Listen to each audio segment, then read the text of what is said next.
Ako ang inyong Lolo Pael. At ako naman si Kabanong. At ito ang aming kwento. Ang kwentong ito ay 20 taon na ang nakalipas. 12 anyos lang ako noon. Ako nga pala si Lita, isang batang ulila na tumutulong maglinis sa isang lumang mansyon sa aming baryo sa San Rafael. Pero kahit matagal na, ay parang may nakatira pa rin doon. Minsan, nakakarinig pa rin ako ng mga yabag sa pasilyo o hindi kaya ay may malamig na hangin na dumadaan kahit sarado naman ang mga bintana. Alam kong si Kuya Darius yun, ang balikbayan na may-ari ng bahay na akala ng karamihan ay bumalik na sa Canada. Kaya gusto kong ibahagi sa inyo ang istoryang ito dahil gusto kong makilala niyo kung sino nga ba si Kuya Darius. Muli, ako si Lita. Kabanong, mga kabangers at mga kayanggaw. Ito ang aking kwento.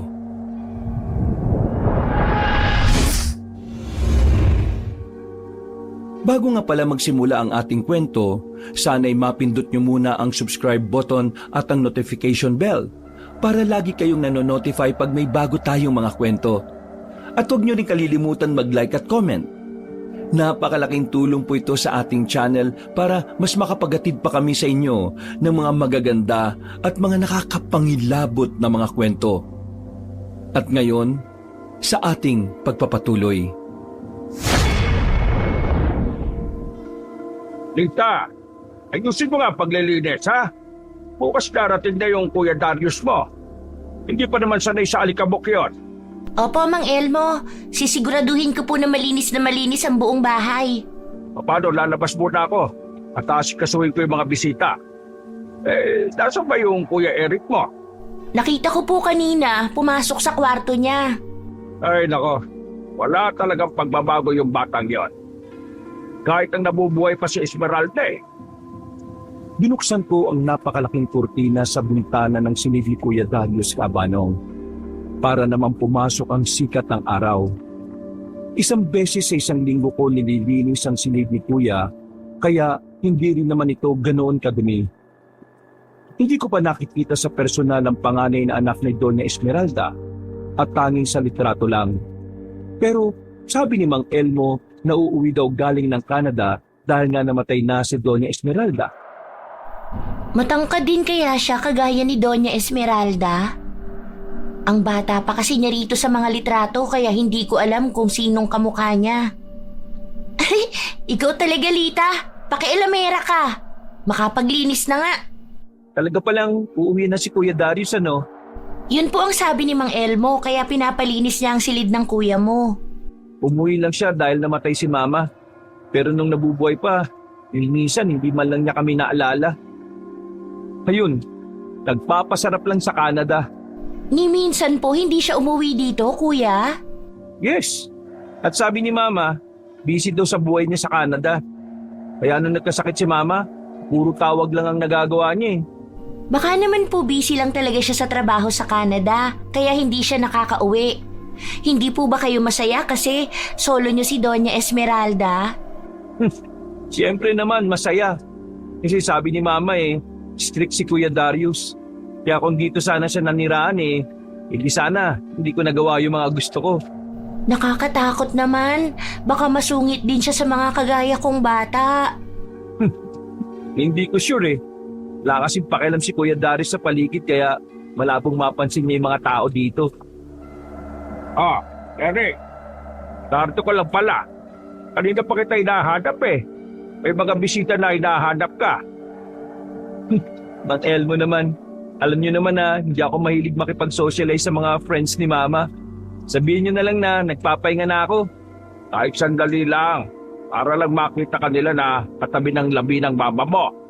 Kaya niyo na po yan, Mang Elmo. Sige na po, babalik na ako sa kwarto ko. At huwag niyo na po muna akong i-istorbo yun, ha? Ay nako, kahit kailan talaga. Kailan kaya titino yung batang yan? Mabuti na nga lang at darating na si Darius para naman may katuwang na ako sa pag-aasikaso ng labi ni Esmeralda. Oo, Kaya sobrang nalungkot talaga si Esmeralda nang manirahan na si Darius sa Canada at bihira pang umuwi. Kaya nga, inampun niya sa ampunan si Eric para may kasama siya pero ayun, parang walang pakialam kay Esmeralda. Kinabukasan nga Kabano ay abala ang buong mansyon mula sa pagluluto ng masasarap na pagkain. Tumutulong ako sa paglalagay ng mga pinggan at kutsara sa lamesa. Habang si Mang Elmo naman ay inilabas na ang kotse na magsusundo kay Kuya Darius sa bayan. Si Kuya Eric naman ay hindi pa rin lumalabas ng silid niya kahit ilang beses na siyang kinakatok ni Mang Elmo. Kuya Eric, kanina pa po kayo kinakatok ni Mang Elmo. Susunduin niyo daw po si Kuya Darius. Ayaw na ni Mang Elmo yun. Tsaka ano bang gagawin ko kay Kuya Darius? Iiyak at yayakap ng higpit at sasabihin, Kuya Darius, miss na kita. Di ba? Dapat gano'n naman po talaga. Kasi matagal na hindi umuwi si Kuya Darius dito. Ay nako, bata ka pa nga at walang alam sa pamilya namin kaya mabuti pa eh. Maganda na lang kayo sa pagdating ng paboritong anak ni Mama. Yan na kayo. Mabuti nga may kuya ka pa eh. Ako nga ulila na, nag-iisang anak pa nila Inay at Itay. Ang bilis naman yatang nasundo ni Mang Elmo si Kuya Darius. Ita, Iha! Bumaba ka nga muna dito at tulungan mo ako! Andiyan na po, Mang Elmo! Tumakbo ko pababa ng hagdan para tulungan si Mang Elmo. Isang matangkad at maputing lalaki na nakasuot ng shades ang bumaba ng sasakyan. Langhap na langhap ko ang matapang na pabango nito. Nagulat pa ako nang bigla itong tumingin sa akin na parang nanunuri. Kaya ngumiti ako at bahagyang lumukod sa kanya. Darius, iho!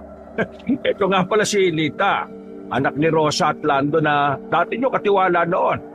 Pero ayun, maagang naulila yung batang yan. Ganun po ba? Malaki na po pala ang pinagbago ng mansyon ano? Ay, oo, iho. Tsaka yung dati mong palaruan sa likod basketball court na ng kapatid mo. Nasaan nga po pala si Eric? Nasa silid po niya si Kuya Eric. Gusto niyo po bang tawagin ko pagkatapos kong iakyat ang mga gamit niyo? No need. Hindi naman siya ang dahilan ng pag-uwi ko eh. Sabay lakad palayo ni Kuya Darius. Yeah. Pasensya mo na yung Kuya Darius mo ha. Pero mabait naman talaga yan. Pagod lang siguro. O sige na, dalhin na natin sa silid niya yung mga ito. Iniakyat na namin sa kanyang silid ang mga maletang dala-dala niya. Nasa harap ng kabaong ni Doña Esmeralda si Kuya Darius at hinahaplos niya ang salamin nito. Ramdam ko naman ang pagkailang ng mga taong naroon at pati na rin ang mga kapitbahay na sumisilip sa bakura ng mansyon. Bakit kaya parang malamig at ilang ang mga tao kay Kuya Darius? Ang ibang mga bisita nagbubulungan at hindi siya kinakausap. Anong binubulong-bulong mo dyan ha? Mang Elmo naman eh. Tinakot niya naman po ako. At bakit mukha ba akong multo para matakot ka? Hindi naman po. Nagulat lang talaga ako. Kasi naman bigla-bigla kayong nagsasalita. Ang Kuya Eric mo, lumabas na ba? Kanina po nung sunduin niyo si Kuya Darius. Pero pumasok din po at sabi niya parating na ang paboritong anak ni Doña Esmeralda. Hanggang ngayon talaga iniisip niya na hindi siya totoong mahal ng pamilyang Ramos. Ay nako, hindi ko na talaga alam kung ano pang paliwanag ang sasabihin ko sa batang yon. Mabuti na lang at narito na si Darius. Tanang bahala sa kapatid niya. Andiyan na po pala si Kuya Eric eh. Oh, bakit? Anong kailangan niyo sa akin? Yo, dumating na kuya mo. Naroon siya sa sala sa tabi ng labi ng mama niya. Hindi mo man lang ba siya babatiin? Babatiin? Anong sasabihin ko sa kanya? Na masaya ako na umuwi siya? Mang Elmo naman. Mabubuhay pa ba si Mama kung gagawin ko yun? Pero matutuwa ang mama ninyo. Kung sa huling sandali, tatanggapin niyo ang isa't isa. Okay. Kung yan po ang gusto ni Mama, di sige. At lumakad na nga papalapit si Eric sa kanyang Kuya Darius. Oh, Kuya Darius, dumating ka na pala. Ngayon ka lang nagpakita pero patay na si Mama. Di mo kailangan sabihin yan. Kaya nga ako umuwi, di ba? Sa bagay, ilang taon mo na nga naman siyang pinaghintay. Araw-araw tinititigan ni Mama yung gate. Baka daw kasi umuwi ka eh. Pero ni minsan, hindi ka dumating. Hindi mo alam kung anong naging buhay ko sa Canada. At mas lalong wala kang alam kung bakit ako umalis. Eh alam mo ba kung sinong nagbantay sa kanya nung nagkasakit siya? Ako! Hindi ako yung totoong anak, pero ako yung nandito. Di mo kailangang ipamukha sa harap ng labi ni Mama yan. Kung gusto mong magalit, mamaya na, huwag dito. Ay! Iya! Tama na yan! Igalang nyo naman yung labi ng mama ninyo. Mga kuya, tama na po. Pinagtitinginan na po kayo ng mga tao. Ngel mo, papasok na muna ako sa kwarto ko ah. Mamaya na po ako magbabantay kay Mama. At ngayon, gusto mo na siyang bantayan? Pagpasensya mo na kapatid mo, Darius. Sabay lakad papalayo ni Eric. Darius, pagpasensyaan mo na yung kapatid mo. Kakausapin ko na lang siya mamaya. Hindi na po kailangan, Mang Elmo. Iyan na lang po muna natin siya. Siguro nga may mali din ako dahil di ako umuwi ng buhay pa si Mama. Wala kang mali. Mas gusto ng mama mo na umalis ka dito para sa kaligtasan mo. Hanggang ngayon hindi ko pa rin po maintindihan kung bakit mas pinili ni Mama na patirahin ako sa Canada kaysa makasama niya. Mas mabuti pang wala kang alam, Darius. Mas magiging panatag ang mama mo. Lita, sige na. Tulungan mo ang Kuya Darius mo na ipasok yung iba pa niya mga gamit. Opo, Mang Elmo. Tayo na po, Kuya Darius. Nilinis ko na po ang silid ninyo kaya hindi po yun amoy alikabok. Nandito na po tayo. Matagal ko na rin hindi nakita itong kwarto Parang walang pinagbago. Linggo-linggo ko po itong nililinis. Wala pong ibang pumapasok dito maliban kay Doña Esmeralda. Nainig pa rin dito. Pati amoy pareho pa rin. Salamat teka. Kanino ka nga bang anak? Kay Inay Rosa po, yung dati niyo pong kasambahay. Simula po nang mamatay sila, kinupkup na ako ni Mang Elmo at ako na rin po ang naglilinis dito sa mansyon.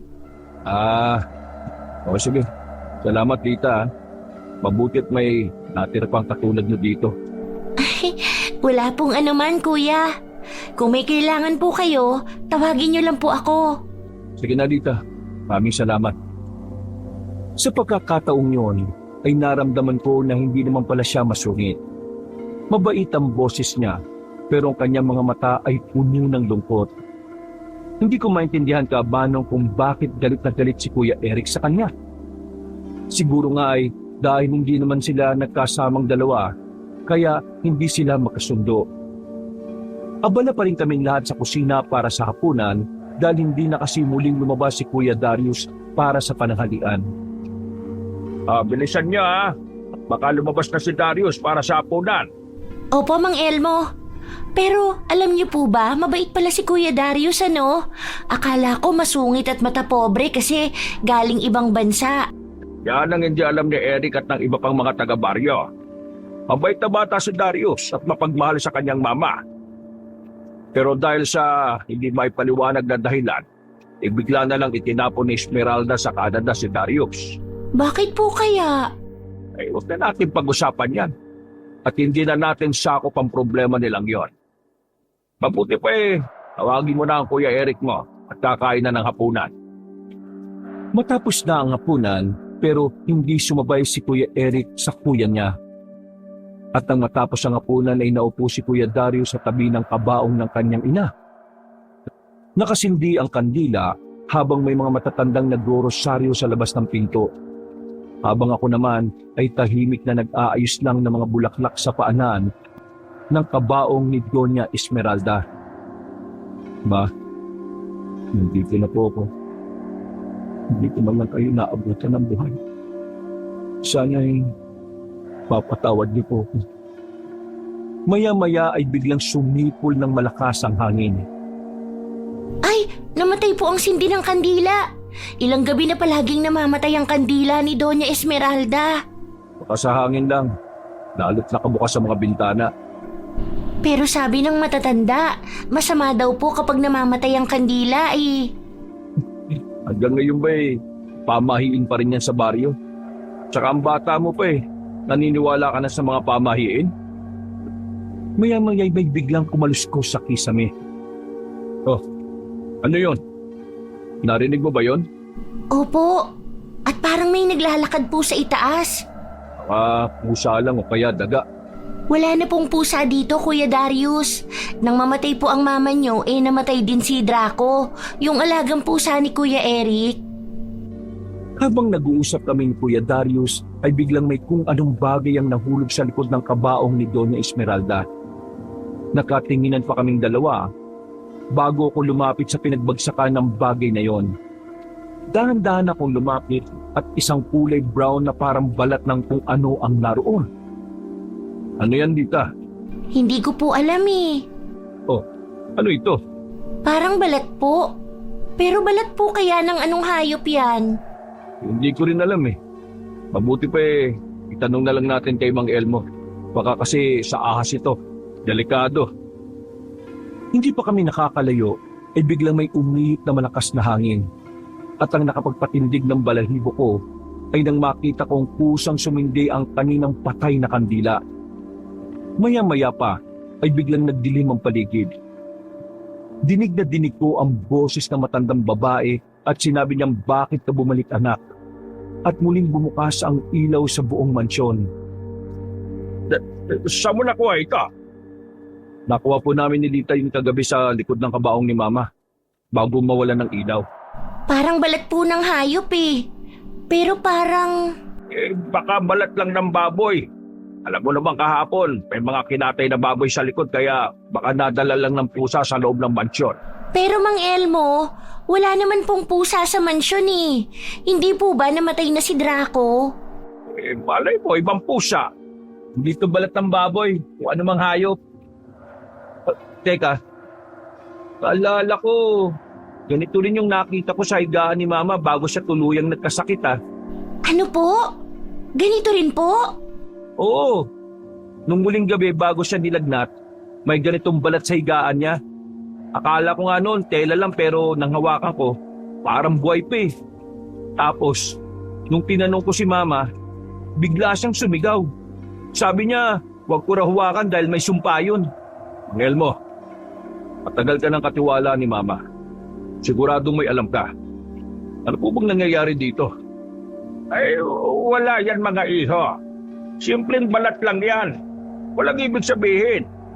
Mabuti pa umakyat na tayo sa itaas at baka may mga bisita ng parating. At agad na umakyat nga si Mang Elmo sa taas. Hindi kaya may alam si Mang Elmo kung bakit namatay si Mama?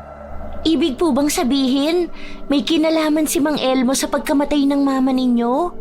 Hindi ko alam, pero mukhang may tinatago si Mang Elmo at yun ang dapat kong malaman. Imposible naman ang iniisip mo, Eric. Parang kapatid na ang turingan nila ni Mama. Kaya malabong mangyari ang sinasabi mo. Kanya-kanya tayo ng paniniwala. Kung yan ang paniniwala mo, may sarili rin akong pinaniniwalaan. Yan nga kayo? Ikaw na ba si Darius? At sino naman po kayo? Bakit kilala niyo ko? Inay Sean, Mano po. Mabuti naman po at nakadalaw kayo. Naalaman ko kasing umuwi na ang nag-iisang anak ni Esmeralda, kaya napasugod ako rito. Kilala niyo po pala si Kuya Darius? Abay, oo naman. Kilalang kilala.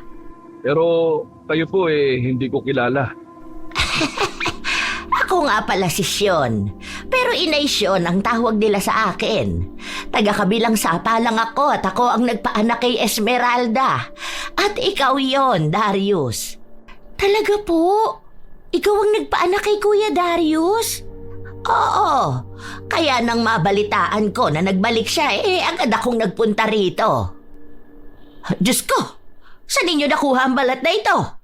Sa likod po ng kabaong ni Doña Esmeralda kagabi, Inay. Nagbabalik na sila. At sino pong sila? Ang mga balang. At sino naman po ang mga balang? Kilala si Inay Sean sa aming baryo dahil sa pagiging magaling na hilot at albularya. Nagpapagaling siya ng mga may kakaibang sakit na hindi kinakayang gamutin ng doktor sa bayan at siya rin ang nagpapaanak sa mga buntis sa baryo. Sa totoo lang, Kabanong, ay may dalang kilabot ang mga sinasabi ni Inasyon sa amin ni Kuya Darius na parang may malalim na ibig sabihin. John, ginagawa mo rito. Nabalitaan ko lang na dumating na pala si Darius sa mansyon kaya napabisita ako. At para saan naman yung mga insenso na dala mo? Abay, para pausukan ng mansyon, Elmo. Alam mo naman na kapag may patay, bukod sa pagro-rosaryo, kailangang pinapausukan din ng insenso. Ay, hindi na kailangan, Sean. Maraming salamat, ha. Sige na, Darius, umakyat ka na sa taas. At naghihintay na ang almusal. Mabuti pa po umakyat na kayo sa itaas para ma-insensuhan mo na po yung mansyon. Pero Darius, ayaw ng mama mo sa insenso. Siguro naman po hindi na maaamoy ni mama ang insenso kaya ayos lang po. Sige na, papasukin niyo na siya. Tara na po, Inasyon. Sasamahan ko na po kayo sa taas. Ay, salamat, Ineng. Matagal na po akong narito sa mansyon at mabait naman po sila. Pero si Kuya Darius po, ngayon ko lang siya nakita at nakilala. Nang makapasok kami sa loob ng bahay, ay agad na naglakad papalapit ng kabaong ni Doña Esmeralda si Inasyon. Habang nakasunod lang ako sa kanya. Maya-maya ay kinuha niya ang mga gamit na pampausok at nilagay sa isang maliit na lagayan na gawa sa lata ng gatas at sinindihan ito. Kumalat ang usok sa buong kabahayan. Mabango ito at hindi nakakasakit ng ilong at mata.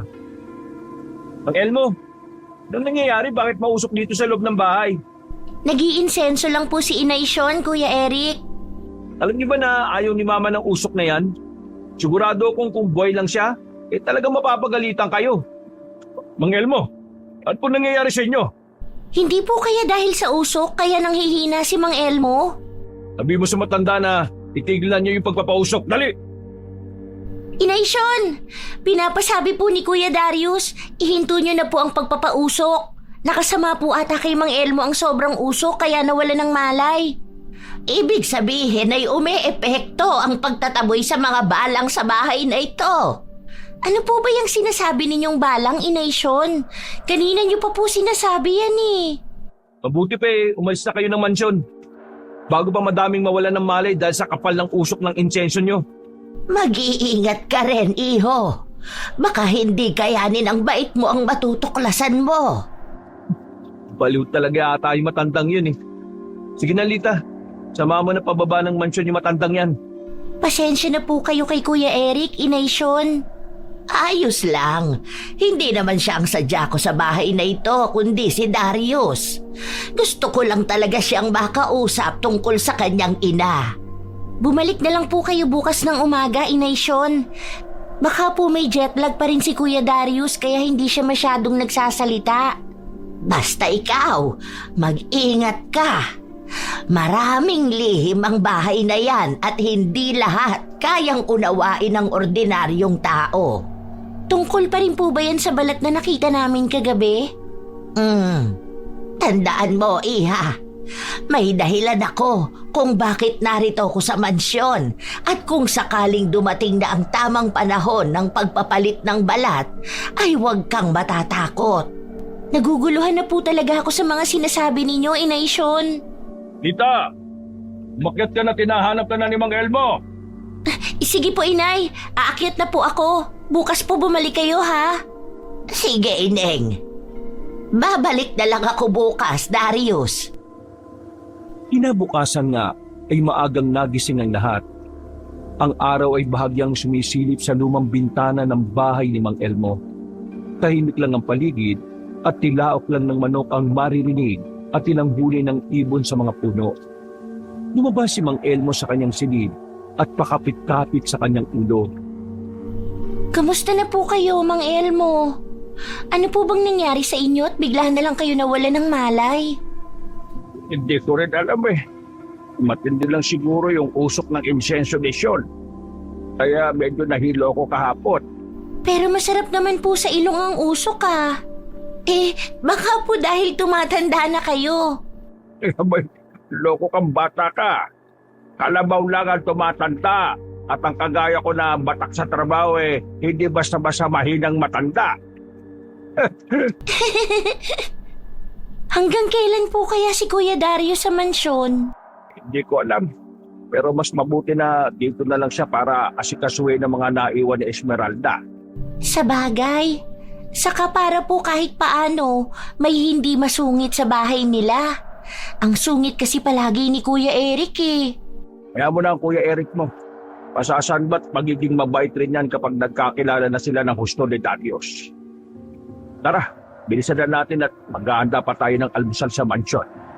Tsaka baka pagod rin magbantay si Darius sa mama niya kaya kailangan niya ng may kapalitan siya. Nang matapos na ako sa pag-aayos ng sarili ko kabanong, ay nagtungo na nga ako sa mansyon ng mga Ramos. Maganda ang sikat ng araw at malamig ang hangin. Maririnig mo rin ang masayang huni ng mga ibon at tilaok ng mga manok. Aakit na sana ako nang marinig ko na parang may kumakatok sa gate ng mansyon. Ang aga naman yata ni Inay Sean. Inay! Ang aga niyo naman po yata. Hindi pa kasi tapos ang insenso ko kahapon. May mga kailangan pa akong gawin bago tuluyang matahimik na si Esmeralda. Ikaw na naman? Ano ba pakay mo dito sa mansyon? Bakit, Elmo? Natatakot ka bang malaman nila ang tunay na pagkatao ng mga Ramos? Kung ano-anong kalokohan ang sinasabi mo. Mabuti pa umalis ka na. Hayaan mo na si Darius na manirahan dito.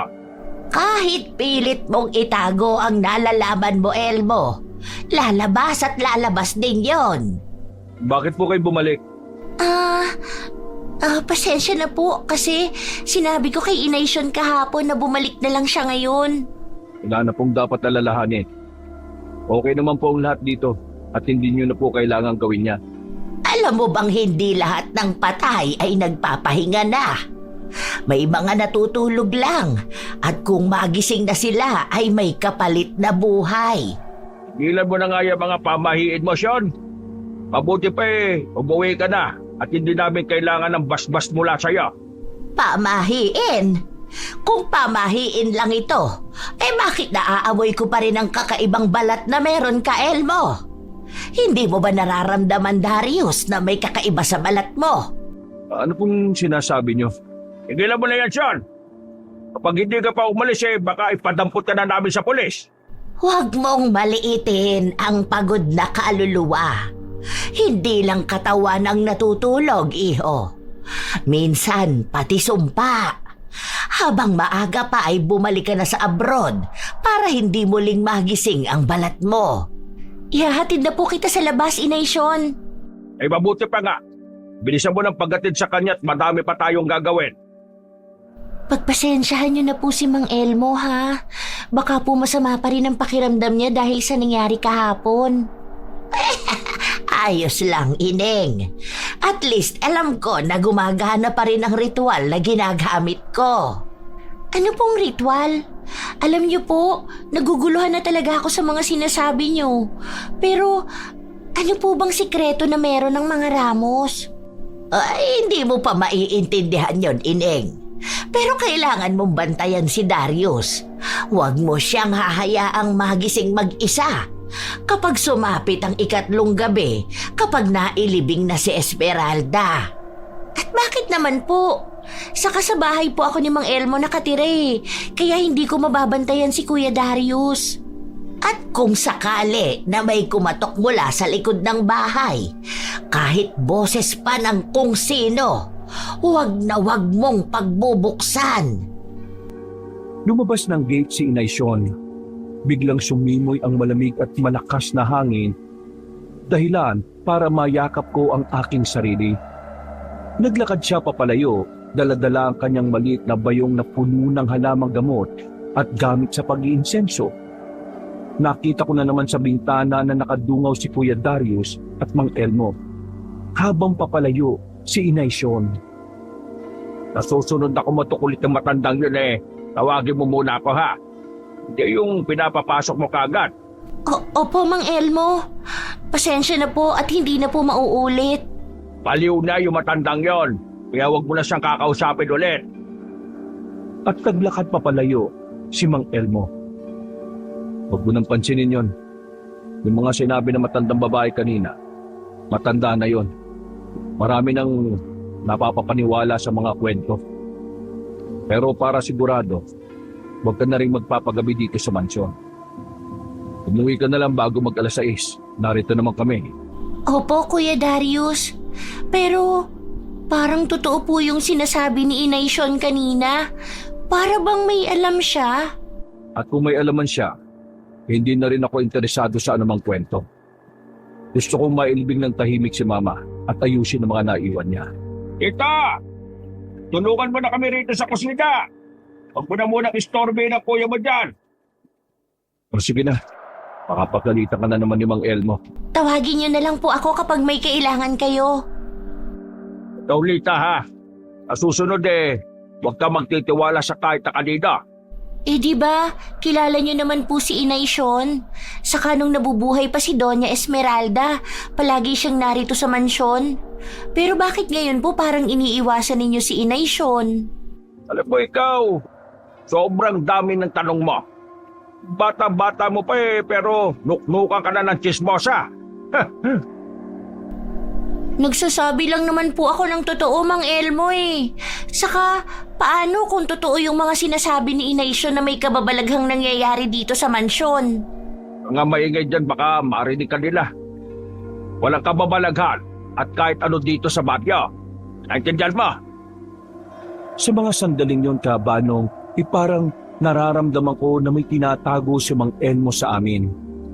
Simula nang mamatay si Doña Esmeralda, ay parabang naging balisa at tila may kinatatakutan na siya, lalo na pagsapit na ng gabi.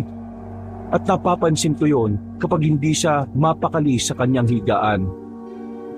Hindi ba sinabi ko sa iyo na kami na lang ang bahala dito? Hayaan mo lang si Lita. Mabuti pa nga kaming hindi ka dugo may paki kay Mama. Eric, pwede ba wag ngayon? Dalangin mo naman ang burol ni Mama kahit ngayon lang. Huwag na po kayong mag-away. Parehas po kayong mahal at importante kay Doña Esmeralda. Palagi po niya kayong kinukwento sa akin. Kaya huwag na po kayong magtalo. O sige na, papasok na ako sa kwarto ko, Lita. Kayo na lang ang bahala dito. Bakit kasi lagi mo nalang iniiwasan si Kuya Darius? Mabait naman siya bigyan mo lang ng chance na magbanding kayo. Sigurado ko matutuwa si Doña Esmeralda. Kung gusto mo makipag-banding sa kanya, ikaw na lang. Huwag mo na akong idamay pa, no? Oh, anong nangyari doon? Ano pa nga po ba? May sumpong na naman si Kuya Eric. Elmo, pwede po bang kayo muna dito? Iidlip lang ako sandali. Ay siya, sige. Nandito naman kami ni Lita Kami na ang bahala sa mama mo. Nang gabing yun, ay maaga ring nagsiuwian ng mga nakikiramay. Kaya kami na lang ni Mang Elmo ang naiwan sa sala para magbantay ng labi ni Doña Esmeralda. Naisipan kong ayusin ang mga bulaklak habang si Mang Elmo naman ay nag-ayos ng upuan. Sa labas ng nakabukas na bintana ay malakas ang pag-ihip ng hangin at kumikiskis ang mga dahon sa puno. Mang Elmo, ang lamig na po ng simoy ng hangin ano? Pero parang iba ngayong gabi. Mang Elmo, okay lang po ba kayo? Kanina pa po kayo hindi nagsasalita Huwag ka munang masyadong lalabas kapag palubog na ang araw ha. Lalo na kapag naririnig mong kakaiba ang ihip ng hangin. Ha? Bakit naman po, Mang Elmo? Hindi ba gabi-gabi naman po ako narito sa mansyon? Baka kasi ang lamig na yon, Lita. May halong amoy na matagal ko nang hindi naaamoy. Amoy balat na sinunok. Mang Elmo, nakita niyo po yun? Hindi agad sumagot si Mang Elmo, Kabanong. Dahan-dahan siyang lumapit sa bintana at isinara ito. Kinuha ko ang posporo at sinindihan ng mga namatay na kandila. Nakatitig lang si Mang Elmo at maputla ang mukha na parang may kinatatakutan. Palagi na lang pong namamatayan ng kandila si Doña Esmeralda. Kapag may namatay na apoy, may kaluluwang dumaan. Pero kung 3 kandila na sabay-sabay na namatay, ibig sabihin may nakapasok na hindi dapat. Bigla silang may narinig na kaluskos mula sa likod. Mang Elmo, May tao po yata sa likod. Ano? Wala yon. Baka pusa lang yon. Halika na nga. Pagpahinga ka na. Ako na lang ang bahala dito. Sigurado po ba kayo? Kanina pa kayo parang may iniisip. Tungkol po ba ito sa sinabi ni Inay Sean? Minsan, may mga lihim na kailangang hindi na alamin. At lalong hindi lahat ng tanong ay kailangang sagutin mo. Ang lalim naman po nun. Pag po ba matanda na ganito talaga kayo magsalita? Nakaiga na ako sa aking kama. Mag-isa lang ako sa bahay ng sandaling yon. Nagpaiwan kasi si Mang Elmo sa mansyon para bantayan ang labi ni Doña Esmeralda. Pilit kong ipinipikit ang aking mga mata, pero hindi talaga ako dalawin ng antok. Nagpasya akong kumuha ng tubig sa kusina ng mga oras na yon. Bigla akong nakarinig ng kakaibang tunog sa labas ng bahay. Mang Elmo? Ikaw na po ba yan? Bigla na lang nagpatay sindi ang mga ilaw sa sala. Mang Elmo, huwag niyo naman po ako takutin, oh. Alam niyo naman na duwag ako eh. At may narinig akong tumalon sa bubungan. Tulong! Tulungan niyo ako, may aswang! Kitang-kita ko ang isang nilalang na biglang tumalon mula sa bubong at tumakbo patungo sa bakanting lote ng mansyon malapit sa balon. Narinig ko na parang may tumatakbo at nakita kong si Mang Elmo at Kuya Eric yun. Halos manlambot ang mga tutod dahil sa takot. Lita, bakit ka sumigaw? Ano nangyayari dito? Mang Elmo, may nakita po akong tao. Pero bakit ganun po ang itsura niya? Parang naaagnas ang kanyang balat. Totoo ba? May zombies ba sa totoong buhay? Ito talaga Lita oh. Puro kakalokohan. Totoo po ang nakita ko, Kuya Eric. Tumakbo siya sa bakanting lote ng mansyon sa may balon. Dumito muna kayo. Titingnan ko. Ay nako. Alam mo kakapakinig mo yan kay Inay Sean eh. Nahahawa ka na sa pagiging weird niya. Hindi po ako nagsisinungaling, Kuya. Saka paano po kung totoo mga sinasabi ni Inay Sean? Tigilan mo na kasi yung pakikipagkwentuhan sa kanya. Tinatakot ka lang nun for sure sa mga kwentong alamat niya. Wala. Wala ako nakita sa bakanteng lote. Baka kung ano lang yon. O baka imagination mo lang talaga na may multo, Lita. Kitang-kita ng dalawa kong mata kaya hindi ako pwedeng magkamali. Sige na, bumalik ka na sa loob. At huwag kang lalabas ha. Pagpapaalam lang ako kay Darius at babalik na ako kagad. Hindi ako pwedeng magkamali sa nakita ko, Kabanong. Uminom ako ng tubig dahil sa takot ang nararamdaman ko. At ang isa pa ay ang boses ng isang matandang babae at sinasabi nitong nagbalik na ang kanilang Panginoon at kailangan na niyang gisingin ang kanyang balat. Hindi kaya totoo mga sinasabi ni Inay Sean? Ang mga babala niya sa akin. Ito na ba yun? Lita! Ako ito, si Mang Elmo! Buksan mo ang pinto! Agad nang binuksan ni Lita ang pintuan. Ano ba nangyayari sa'yo? At ano yung nakita mo kanina? Hindi po kaya totoo ang sinasabi ni Inay Sean? Ang babala niya kasi sa akin, huwag ako magbubukas ng pinto kapag may narinig akong kaluskos. Kitang-kita ko po ang isang nilalang na parang naaagnas at may amoy ng nasusunog na balat. Totoo ba yung sinasabi mo? Opo, Mang Elmo. At bukod po doon, may narinig akong boses ng matandang babae. At ang sabi niya, nagbalik na ang kanilang Panginoon at muling gigisingin ang kanyang balat. Hindi maaari ito. Hindi pwedeng magbalik sila. May alam po ba kayo sa nangyayari, Mang Elmo? Natatakot na po ako. Hanggang ngayon parang nakadikit pa sa ilong ko yung amoy ng nilalang na yun. Huwag mo nang isipin yun. Baka may tao lang na gustong manakot sa'yo. Mabuti pa matulog ka na at baka pagod lang yan. Ramdam ko na may alam at tinatago talaga si Mang Elmo tungkol sa nakita ko. Sa kanyang mga reaksyon at kilos na nanginginig ang mga kamay, ay tanda na kinakabahan siya. At sino ang tinutukoy na Panginoon ng narinig kong boses na yon, ay bigla ko na lang naisip sa mga oras na yon si Kuya Darius. Kinabukasan ay maaga kaming nagising dahil yun na ang araw ng paghahatid sa huling hantungan ni Doña Esmeralda. O ano? Kumusta nakakakita ng multo, Alita? Baka nga po guni-guni ko lang yung nakita ko kagabi. Ang hindi pa rin maganda ang panahon ha. Alam mo, simula nang mamatay si Mama, birang sumilip ang araw. Mukhang pati po ang langit nakikidalamhati sa pagkamatay ni Doña Esmeralda. Tita, Iha, siguraduhin mong maayos yung mga bulaklak ha. Nasa na ba yung punerarya at mukhang wala pa sila? Maaga pa naman po, Mang Elmo. Tsaka, bakit po ba parang nagmamadali kayo? Ano po bang nangyari sa kamay nyo? Eto. Wala ito. Tinabunan ko lang dahil nagsugat ng kamutin ko kagabi. Gusto niyo po ba gamutin ko muna yan habang hinihintay ang punerarya? Ay, di na. Ayos lang ako.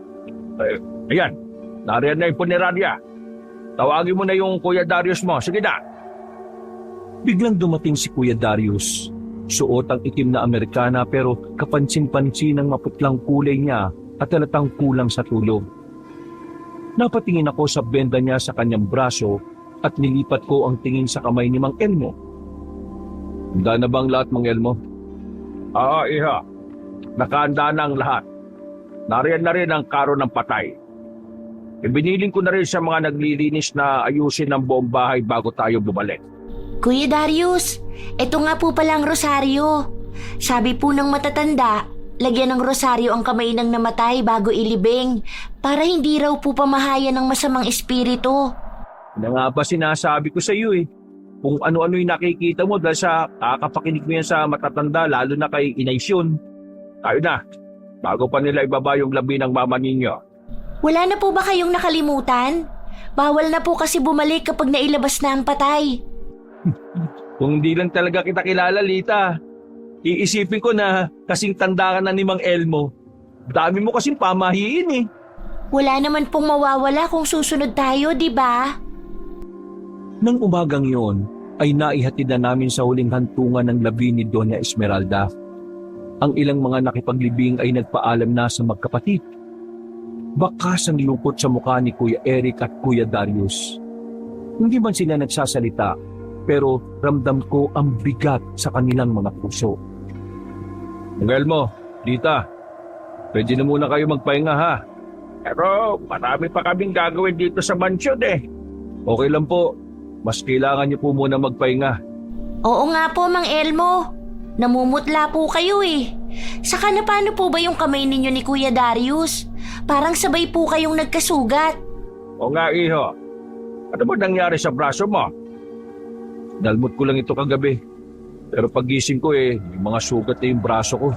Paano naman hindi sanay sa alikabok yung putis mo? Sa bagay, mas sanay ka nga pala sa Canada. Tari, tama na. Alam mo, mabuti pa magpahinga na tayong lahat. At mamaya tatawagin na lang namin kayo sa hapunan. Wala pa akong gana, no, Mang Elmo? Ayun na lang po mamaya sa hapunan. Sabay naglakad papalayo si Eric. Ilang araw na po kayo dito, kuya. Pero hindi ko pa kayo nakitang sabay kumain. Kung narito lang si Doña Esmeralda, naku, malulungkot yun. Alam mo, sana ganyan din mag-isip si Eric sa'yo. Parang mas matanda ka pa mag-isip sa kanya eh.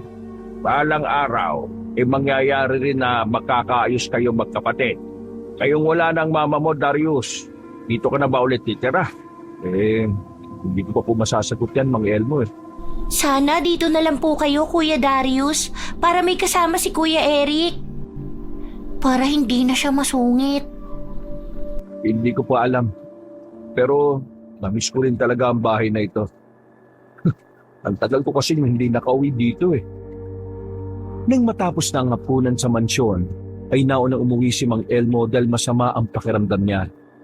Si Kuya Eric naman ay hindi sumabay sa hapunan ng kanyang Kuya Darius. Habang ako naman ay busy sa paghuhugas ng pinggan at pagliligpit ng ilang mga kagamitan sa kusina. Sinabi ko naman sa iyo dito Bukas mo na lang hugasan ng mga pinggan na yan. Gabi na oh. Wala ka nang kasama pa uwi. Huwag po kayo mag-alala, Kuya Darius. Nasa kabilang bakod lang po ang bahay namin ni Mang Elmo, kaya hindi naman nakakatakot. Mabuti na lang at sinamahan mo si Mang Elmo sa bahay niya, no? Ewan ko ba, bakit hindi na siya nagkasawa? Malaki po talaga ang pasasalamat ko sa kanya. Dahil nang mamatay sina Inay at Itay sa aksidente siya na ang tumayong magulang ko. Wala talagang kasing bait si Mang Elmo. Kaya hindi ako nag-aalala na siya ang katiwala ni Mame. Para na kasi sila magkapatid. Ilang minuto pa kaming nagkausap ni Kuya Darius bago siya nagpaalam na papasok na sa kanyang silid. Naiwan ako sa kusina habang pinupunasan ng mga pinggan para ibalik sa lagayan. Tahimik na ang buong bahay. Malakas rin ang hangin sa labas ng gabing yon. Pero nagulat ako nang may marinig akong mga kaluskos sa paligid at parang may gumagapang sa bakuran. Mang Elmo, kayo po ba yan? Binuksan ko ang bintana. Kuya Darius? Kuya Eric? Kayo po ba yan? Dahan-dahan kong hunawi ang kurtina at sumilip ako sa bintana. Sa ilalim ng puno ng mangga, may nakatayong nilalang na parang tao. Pero parang may kakaiba. Bigla kong naisip ang nilalang na nakita ko sa bahay ni Mang Elmo na tumakbo patungo sa likod ng bahay. Diyos ko! Anong klaseng nilalang yun? Bigla kong may narinig na kumalubog sa bubungan. Kuya Darius! Maya-maya'y bumukas ang pinto. Tita, ano nangyari? Bakit ka sumisigaw? Kuya! Doon po sa puno! May tao! Parang buhay pero naaagnas! Ano na naman ba yan, Dita? Lagi ka na lang may nakikita eh. Baka anino mo lang yun. Umalma ka lang, baka hayop lang o baka may nakapasok na magnanakaw. At sino naman na magtatangka na magnakaw dito? Sigurado po ako na hindi hayop yun. Nakita ko yung mukha niyang parang balat ng tao na walang laman. Nang maihatid ako ni Kuya Darius at Kuya Eric sa bahay, ay hindi na ako dalawin ng antok. Kitang-kita ko pa rin sa isip ko ang nilalang na nasa ilalim ng puno ng mangga na parang nagmamasid at may hinihintay. Bigla kong naalala si Inay Sean. Sigurado kasing alam niya ang tungkol sa nilalang na yon. Kinabukasan ay nagising ako sa ingay ng mga kapitbahay na parang nagkakagulo. Mang Elmo, ano pong meron? Bakit parang maingay sa labas ng mansyon? O nga din, kaya pupuntahan ko sila para malaman ko eh. Sasama po ako! At nagpunta na nga si Mang Elmo at Lita sa mga taong nagkukumpulan. Narito na pala si Elmo eh. Oh, Sean. Ano na naman bang kalokohan ito? Bakit narito kayo sa labas ng mansyon?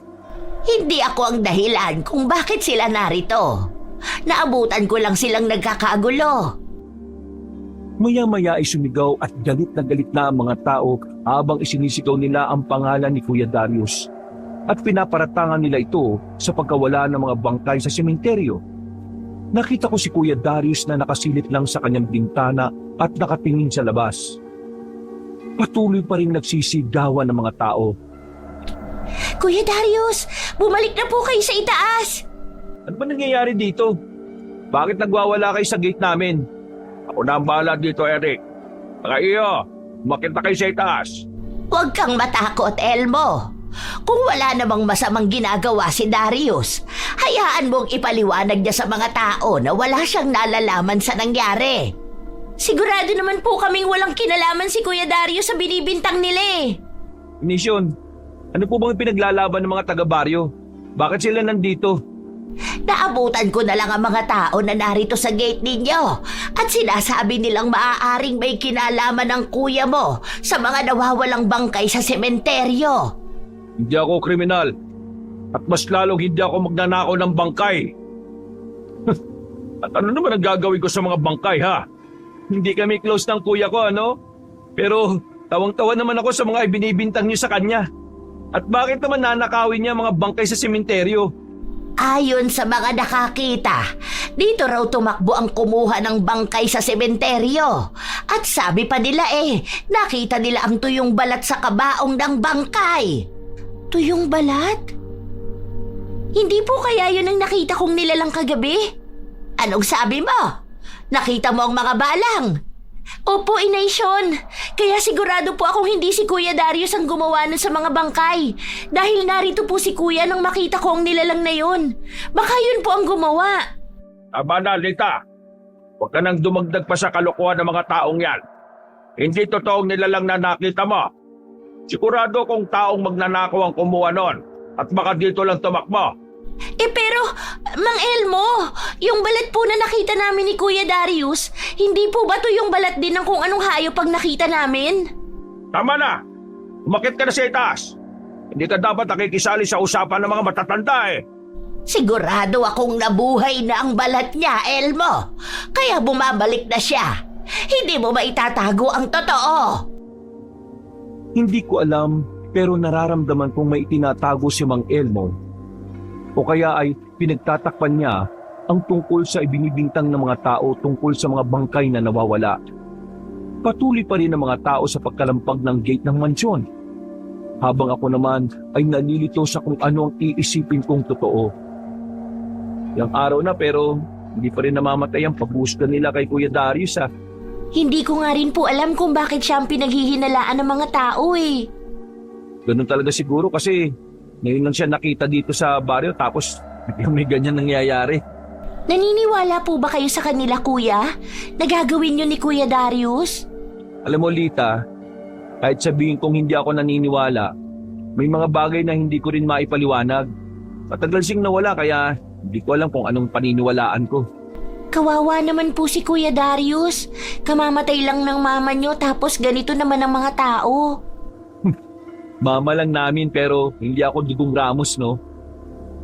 Pero, alam mo ba, hindi ko alam kung maniniwala rin ba ako tungkol sa balat na yan Kasi, ilang beses ko na yung nakita sa kama ni Mama. At palagi niyang sinasabi na nag-aalala siya kay Kuya Darius kung sakaling mawawala siya. Ako rin po may gustong sabihin sa'yo. Sa gabi po, parang may humihinga sa loob ng balon. Lita, huwag mo masyadong binabanggit yan ha. Kapag narinig yan ng mga tao, baka lahat tayo mapagbintangan na nila. Pero paano po kung may nangyayari ngang kakaiba dito sa mansyon? Nang mag-umpisa ang galit ng mga tao kay Kuya Darius, ay napagpasya nila na sa mansyon muna kaming magsama-sama na mabantayan ni Mang Elmo ang magkapatid. Lalo na mainit ang mga mata ng mga tao sa mansyon. Pero sa gabi-gabi natutulog ako sa isang bakanting silid, ay kung ano-ano na rin ang mga napapanaginipan ko sa gabi. At ang nakakatakot pa ay ang mga nilalang na nakikita ko noon ay kasama na nila si Kuya Darius. Agad akong bumaba at uminom ng tubig. Ano bang klaseng panaginip yun? Bakit kasama nila si Kuya Darius? Anong ginagawa? Ay, multo! Uy, pati ba ikaw? Bulto na rin ang turing sa akin. Pasensya na po, Kuya Darius. Nagulat lang po talaga ako. Hindi ka rin ba makatulog? Sa totoo lang po, nanaginip kasi ako ng masama Tungkol sa'yo at ilang gabi na rin pong paulit-ulit ang mga panaginip ko. At ano naman yon? Tungkol po sa inyo at sa nilalang na nakita ko. Nakakita po ako ng mga taong nagtatanggal ng mga balat nila. Parang mga ahas pero tao. Tapos kayo po yung nasa gitna nila. Lahat sila sumusunod sa'yo. Tinatawag po nila kayong pinuno. Sa mga sandaling yung kabanong, ay ramdam ko ang kaba ni Kuya Darius at lalo na ang kabog ng dibdib ko. Hindi ko alam kung tama bang sinasabi ko sa kanya ang mga kakaiba kong panaginip. Tahimik lang ito at nakatitig lang sa iniinom niyang tubig. Kaya nagsalita na lang akong muli. Tapos sa balon po, may mga matang nakatingin sa akin, Kuya. Hindi po kaya may ibig sabihin ng mga panaginip ko? Alam mo, matagal na akong wala rito. Hindi ko alam kung anong paniniwalaan ko at ng mga tao sa baryo. Pero sana, huwag mong hayaang lamunin ka ng mga panaginip mo. Pero, kuya, totoo po ang nakita ko. Sa panaginip may boses na nagsasabing magigising na siya. Hindi ko alam kung sino ang boses na yun. Pero, ikaw po ang nasa balon. Sa Bayo talaga, marami kang maririnig na mga alamat at mga kwentong hindi totoo. Alay natin, nadadala ka lang sa mga sinasabi nila, lalo na kay Inay Shon.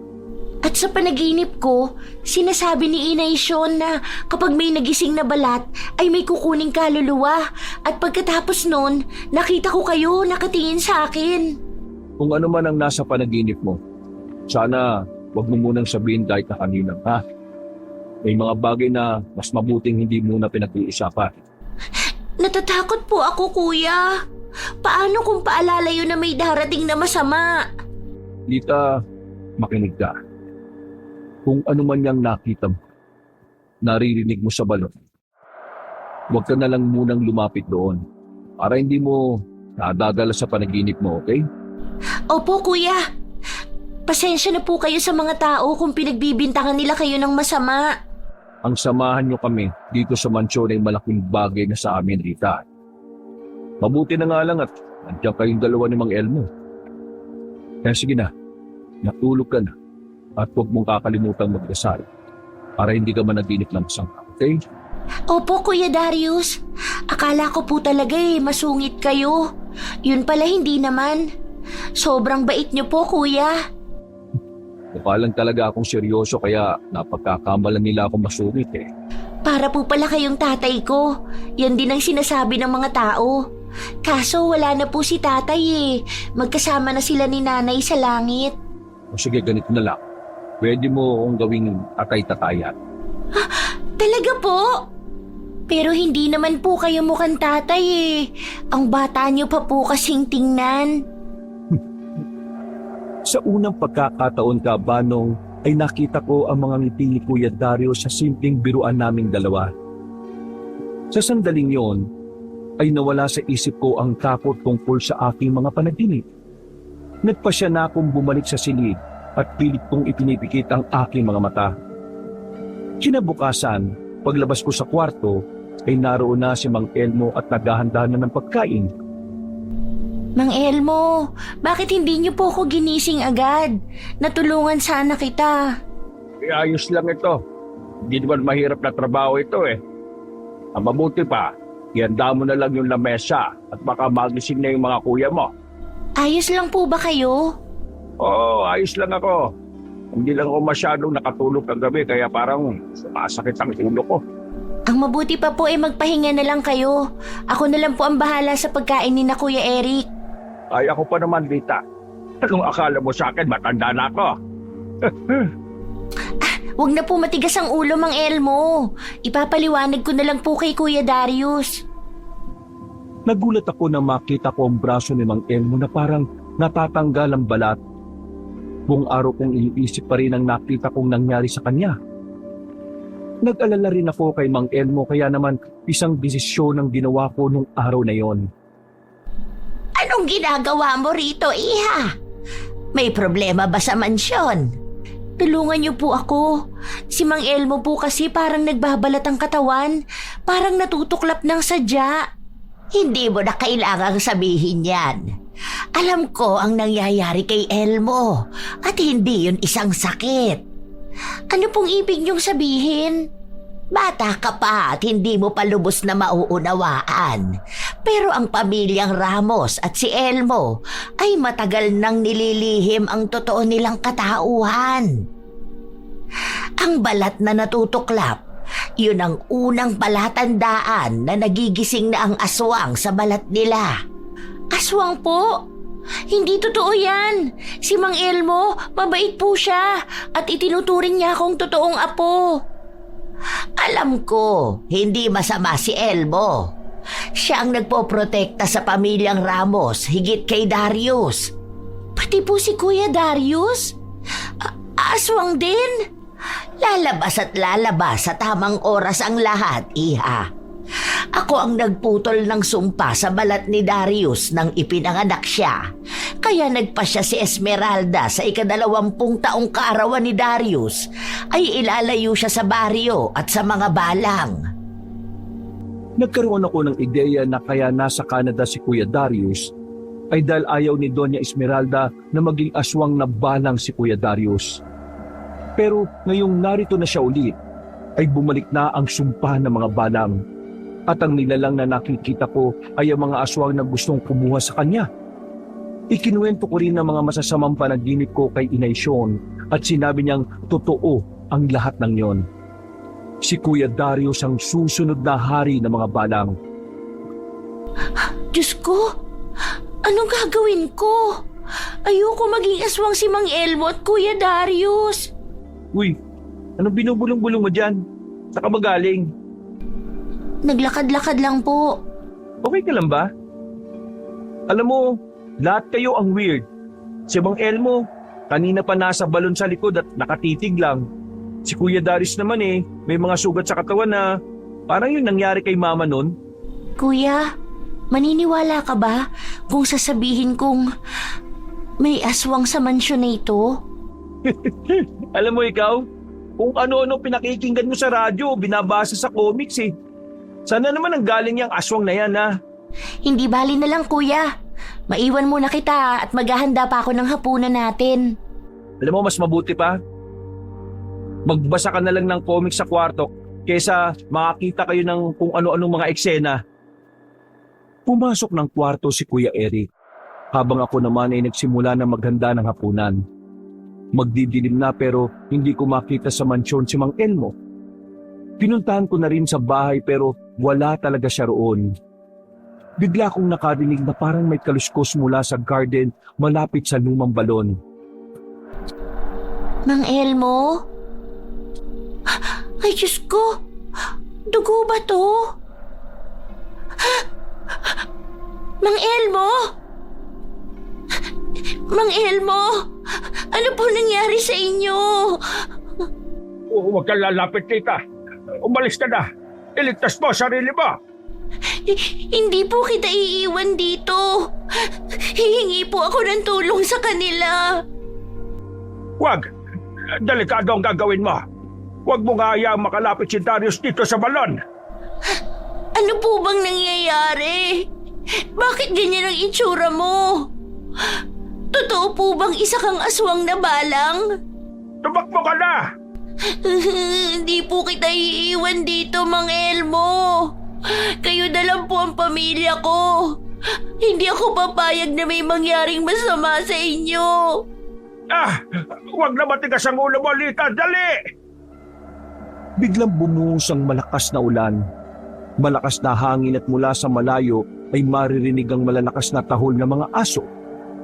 Habang ako ay nakaluhod sa harap ni Mang Elmo, umiiyak at basang-basa. Nakarinig ako ng mga yabag na paparating at nakita ko na lang si Kuya Darius na nakatulala sa likuran ko habang nakatingin kay Mang Elmo. Kuya Darius! Lita, ano nangyari? Si Mang Elmo po! Mang Elmo, anong ginawa mo kay Lita? Hindi ako. Pero umalis na kayo rito habang hindi pa lubos na nabubuhay ang mga balang. Sige na! Nagulat na lang ako nang biglang itinaas ni Kuya Darius ang dala niyang punyal at galit at takot na sinaksak niya ng paulit-ulit si Mang Elmo. Halos hindi ako nakapagsalita habang umaagos ang dugo ni Mang Elmo sa paligid ng balon. Kuya! Wag! Kuya Darius! Tama na! Kuya! Kuya, tama na! Habang bumabagsak sa lupa si Mang Elmo, biglang nag-iba ang kulay ng balat niya. Biglang pumuti ng sobra. Parang kandilang natutunaw. Ang mukha niya ay dahan-dahang nagbabalat at lumitaw ang kanyang ibang anyo. Hindi halimaw, kundi isang matandang lalaki na tila wala ng dugo sa katawan. Diyos ko, ano yan? Darius, hindi mo alam. Matagal ka na hinahanap ng balat mo. Anong ibig mong sabihin, Mang Elmo? Ang sumpa ng mga Ramos. Hindi mo na ito matatakasan. Hindi ako ang kalaban mo. Matagal kitang pinrotektahan kasama ng mama mo para hindi mabuhay ang balat mo. Pero hindi namin ito napigilan.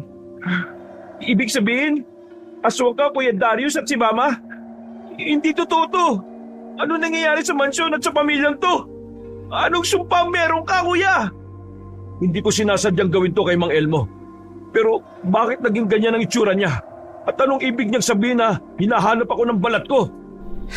Mang Elmo, alam kong hindi ka masama at naniniwala ako doon. Wala akong alam sa nangyayari. Pero kailangan ko malaman ng totoo. Pero paano? Hindi ko na kaya to.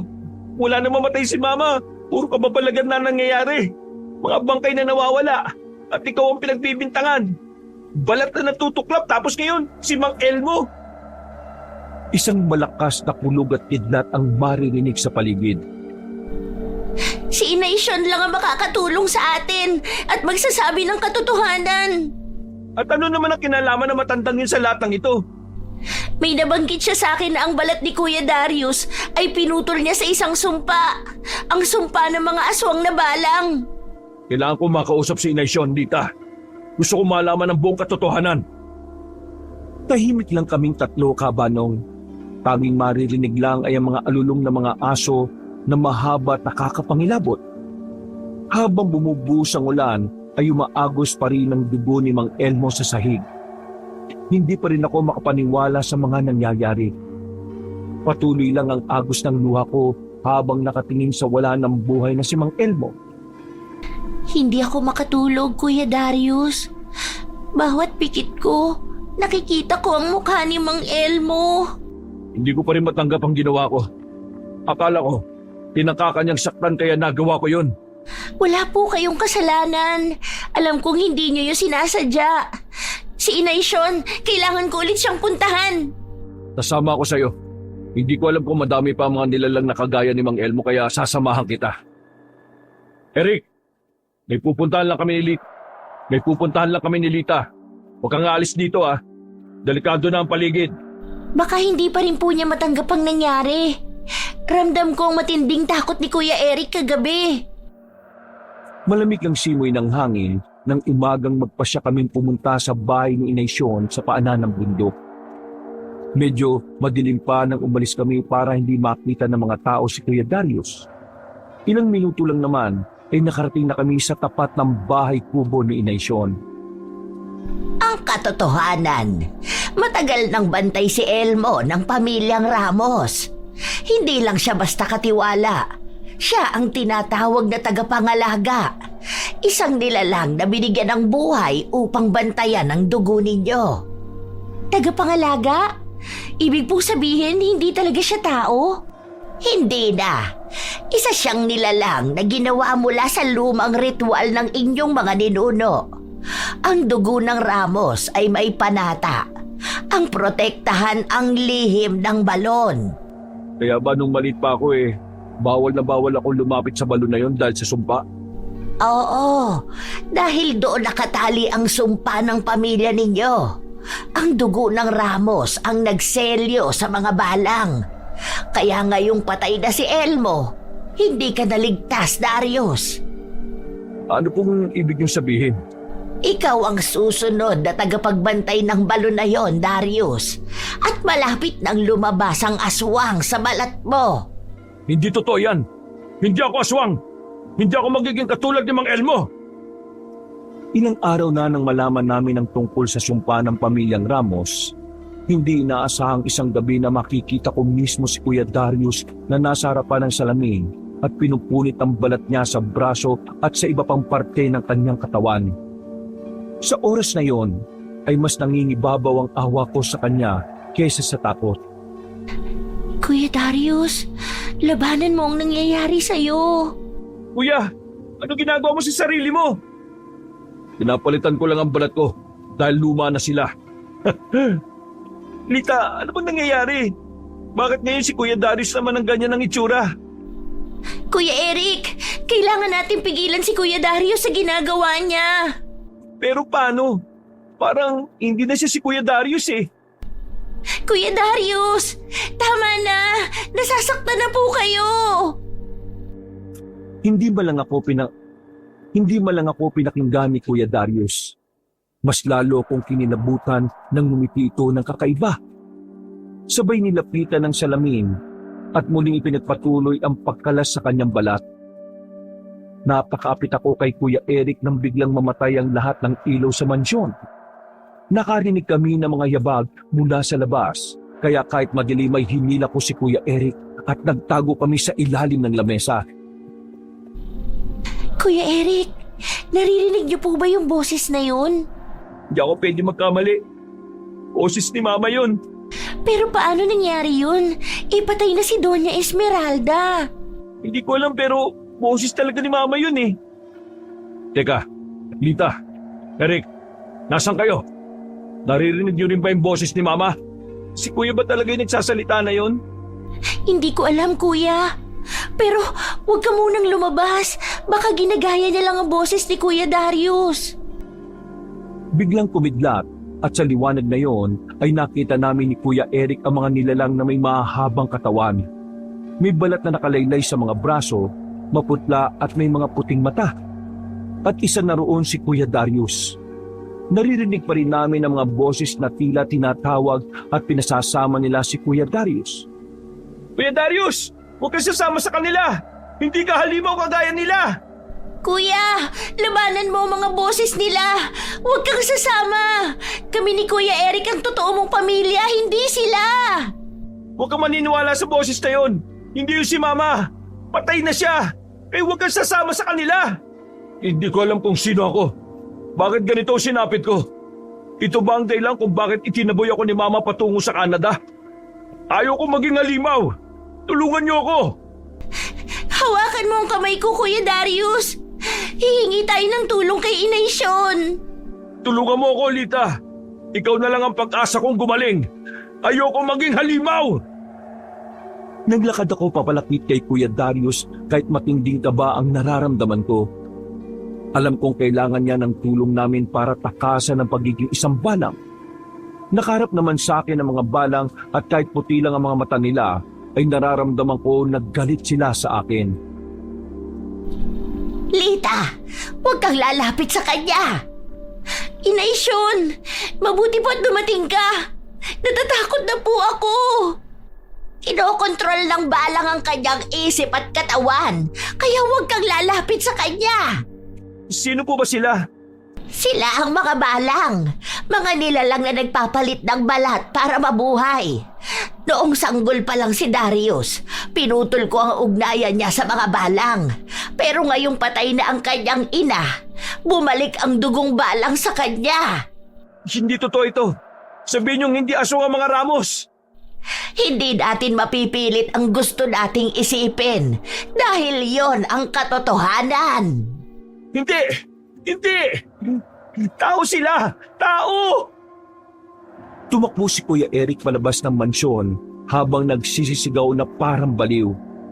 Lumapit sa akin si Inay Sean at itinuro ang kakaibang nakaukit na mata sa batok ni Kuya Darius na parang balat ng isang nilalang.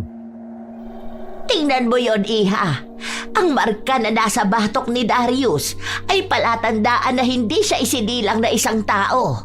Isinilang siya bilang tagapamagitan ng mga balang. Paano po natin sila mapipigilang kunin si Kuya Darius? Kailangang bumalik sa katinuan si Darius habang nagbabalat pa lang ang kanyang katawan. Naririnig ko pa rin ang mga alulong at pag-ungol ng mga nilalang. Mula sa kagubatan, unti-unti pang nadaragdagan ang mga balang na may mga nakasabit na balat sa kanilang katawan. May mga mata sa likod at lumalakad na parang mga zombies. Inay Sean, dumarami na po sila. Hindi ko alam kung saan po tayo tatakbo. Hindi tayo tatakbo, Iha. Matagal ko nang alam na darating ang gabing ito. Ang mga balat ng balang na yan ay naghahanap ng katawang isusuot muli. At ngayong nabuksan na ang dugong balang ni Darius, gusto nilang lahat tayo ay isama. Pero ang dami po nila. Paano natin sila lalabanan? Makinig ka, Iha. May isa pang paraan. Hindi sila pwedeng mamatay. Kailangan silang ibalik kung saan sila galing. Sa balon? Oo, dyan sila lumabas kaya dyan din sila dapat bumalik. Biglang sumulpot ang 3 balang mula sa gilid at ang isa'y balat ni Doña Esmeralda. Gamit rin ang kanyang boses at pilit hinihipnotismo si Kuya Darius. Nanginginig ang tuhod ko dahil sa mga kakaibang itsura ng mga nilalang na balang. Tinatawag po nila si Kuya Darius. Parang gusto na nilang isama. Dahil siya ang susi ng muling pagbangon ng mga balang sa ilalim ng lupa, kaya kailangang magising ni Darius. Sa ngalan ng liwanag, sa ilalim ng buwan, isara ang lagusan. Inay, parang lalo silang dumarami. Huwag kang matakot, Lita. Ako ang haharap sa kanila. Hindi sila basta mga bangkay. Sila ang mga balang na ginising ng dugo ni Darius. Sumugod ang mga balang. Ang kanilang mga balat ay tumikislap sa dilim. Habang si Naisyon ay mabilis na naglatag ng abo ng uling na may langis ng albularya at sinindihan ito. Sumiklab ang apoy habang naroon kami sa loob nito. Sa ngalan ng liwanag, sa ilalim ng kapangyarihan ng mga anito, ibalik mo sila sa kanilang pinanggalingan! Ah! Hindi ito maaari! Bakit sila nakapasok sa ritual ng proteksyon? Inay Shon! Hindi sila mapipigilan! Lumalakas sila sa balat na ginagamit nila! Inay! Tulungan mo ako! Tulong! Kuya Darius, tulungan mo ako! Biglang lumakas ang hangin at tuminto sa pagtalatad sa akin ng isang balang. Ang lahat ay biglang natahimik. Tumingala at natigilan. Lumabas mula sa dilim si Kuya Darius, ngunit hindi na siya mukhang tao. Maputla ang balat at ang mga mata ay nagliliwanag. Tumingin siya sa akin at sumilay ang mga ngiti. Itiwan mo sila! Hindi ako kabilang sa inyo! Hindi ako siyang halimaw! Nakinig siya. Nakinig ang dugo niya sa tinig mo, Lita. Isang balang pa ang muling sumugod sa amin ni Inay Shon. Pero laking gulat ko nang sinalo ni Kuya Darius ang matalas na kuko ng balang at ginamit niya ang kanyang sariling balat bilang panangga. Dinig na dinig ko ang pagkapunit ng balat sa kanyang braso at lumabas ang maputing laman at umagos ang kanyang dugo. Hindi pa siya lubos na isang balang. Normal na dugo pa rin ang nasa katawan niya at hindi itim. Ibig sabihin, hindi pa lubos na nasisira ang ritual ko nang sanggol pa siya. Tama na, kuya! Nasasaktan ka na! Wala yan! Hanggat kaya kong labanan ng dugo, hindi nila kayo masasaktan! Salamat, kuya! Hindi nagkamali si Mang Elmo na gabayan ka dahil alam niyang hindi ka magiging masama. Hindi niyo ako may sasama sa impyernong meron kayo! Agad na tumilapon ang mga balang. Inay Shon, anong kailangan nating gawin para matulungan natin si Kuya Darius? Darius, kung may natitira pang tao sa loob mo, itulak mo silang lahat pabalik sa balon. Kung gagawin po yun ni Kuya Darius, ano mangyayari sa kanya? Pwede siyang manatili sa mundong ito, pero hindi na bilang normal na tao. At kung gagawin niyang ialay ang kanyang sarili bilang selyo ng balon, ay hindi na sila muli pang makakabalik sa mundo natin. Kung yun po magiging kapalit, para maging tahimik at ligtas kayo, gagawin ko. Kayo na pong bahala kay Eric at sa mansyon. Inay Shon, wala na po bang ibang paraan para hindi magbuwis ng buhay niya si Kuya Darius?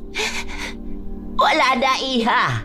At kapag hindi pa rin natin nagawa ito bago sumikat ang araw, ay tuluyan ang mabubuhay ang mga balat ng mga balang sa mundong ito at patuloy na gagawa ng kasamaan.